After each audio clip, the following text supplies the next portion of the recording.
Percy is a little green engine who can shunt and pull.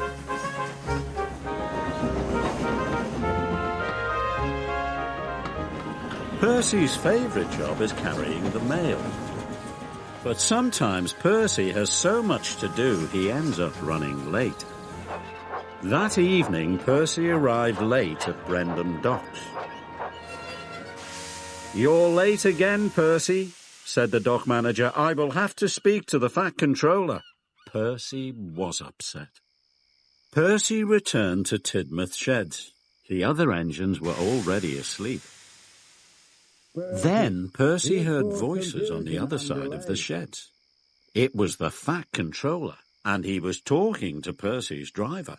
Percy tried not to listen, but he couldn't help himself. "Percy has been late too often this week," said the Fat Controller. "He must go to the scrapyards tomorrow." "The Fat Controller wants to scrap me," gasped Percy. Percy worried all night long.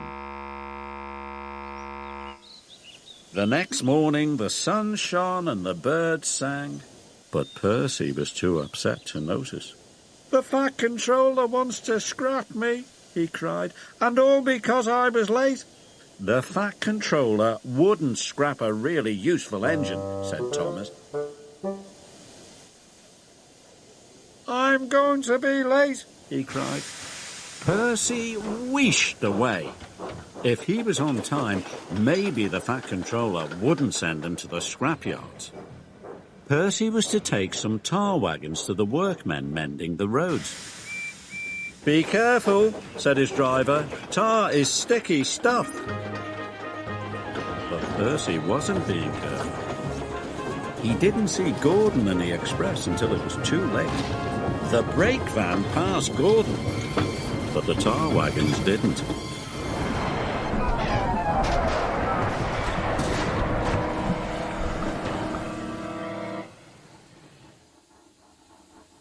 Gordon was very cross.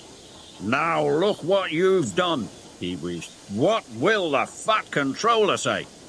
Percy thought he knew. "I'm sure to be scrapped now." And so Percy decided to run away. Harvey was clearing away the tar wagons when the Fat Controller arrived aboard Thomas. "Where is Percy?" he said. "He has caused confusion and delay." "He just left very quickly, sir." "He heard you at the shed, sir," said Thomas. "He thought you were sending him to be scrapped."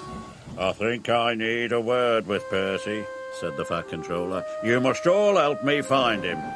And so everyone looked for Percy. They looked to and fro, but they couldn't see Percy anywhere. "What's to become of me?" Percy whispered, but there was no one around to hear. Thomas and the Fat Controller were looking for Percy on Thomas's branch line. Thomas suddenly had an idea. "I think I know where Percy is, sir." The sheds were very quiet as Thomas rolled into the engine bird. "Percy," called the Fat Controller, "are you there?" "Please don't scrap me, sir. I didn't mean to be late or cause trouble." "Scrap you?" boomed the Fat Controller. "Why, the very thought of it. I told your driver that you had been working too hard, and that was why you were late. I had decided, after taking some scrap to the smelters, that you were to carry the mail all week." Percy was as happy as he had ever been.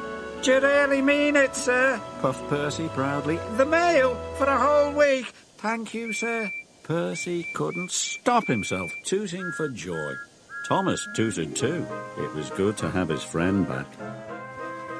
So Percy carried the mail all week.